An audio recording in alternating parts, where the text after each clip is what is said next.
Hello guys, hello mga kabayan, kamusta po kayo? Welcome po ulit sa ating channel.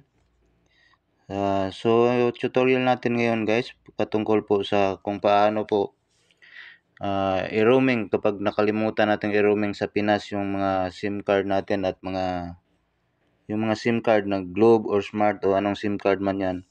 Nakalimutan i-roaming tapos nasa ibang bansa na. So ang tutorial na ito ay para sa inyo po. So ang unang-unang gagawin natin ay punta lang tayo sa settings po. Punta lang tayong settings. So dito sa settings, hanapin nyo yung network and internet. Network po and internet, click nyo yan. And pagkatapos, SIM card and mobile network. Click nyo yung SIM card at mobile network. Ayan. Then, click nyo po yung SIM card nyo sa Pinas. Kung anong SIM card yan. Mapa-TM, Globe, Smart, or TNT. Click nyo. Ayan. Sundan nyo yung tutorial guys. So ayan. Enable SIM card na natin yan. So dito sa bandang baba, makikita nyo automatic select network saka choose network. Click natin yung choose network. Or sa ibang phone, iba yung settings nila. Manually, select manually, and select automatically. Sa akin, ganito yung settings. Check ko yung choose network. Click lang natin.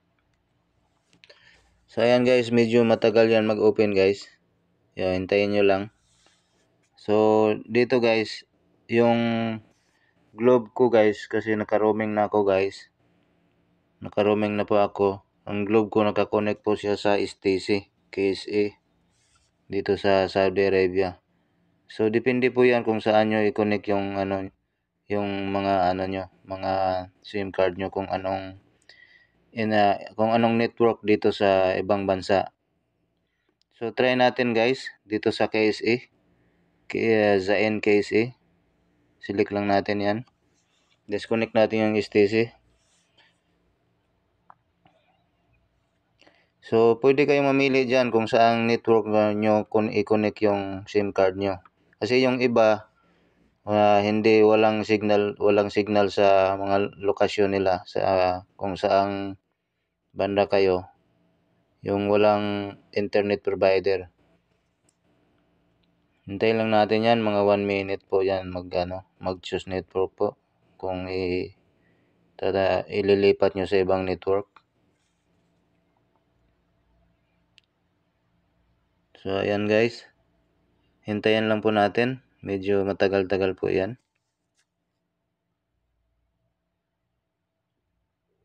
So ayan guys, kung napapansin nyo nawala yung R sa signal ko kasi na-disconnect sa STC.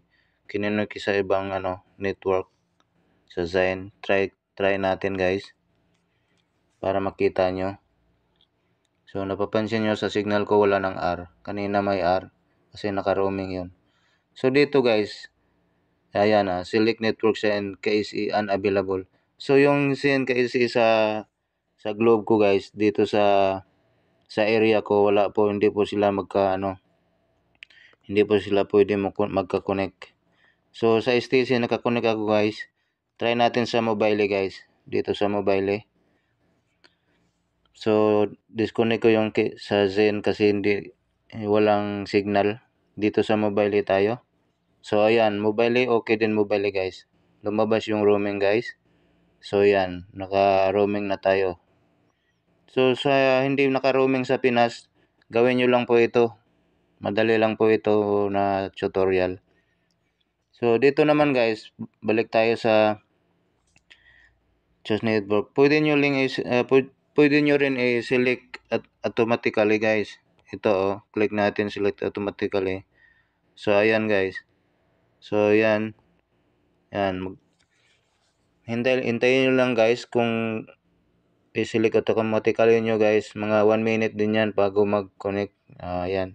So dito tayo nakakonect sa mobile Bayban 24 guys. So ayan guys, pwede nyo is-select automatically. Pwede din kayo mag-choose ng network kung anong gusto nyo. So pwede lipat natin dito sa STC guys. Try lang natin. Kasi malakas signal ng STC dito sa area ko. So ayan guys. So yan, pwede po kayong maglipat ng ibang network kung anong malakas na internet, kung saang anong lugar malakas na, kung sa inyong lugar anong malakas na signal po sa internet.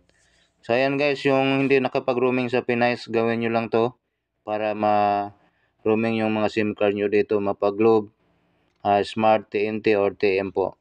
Maraming salamat po at God bless po sa ating lahat.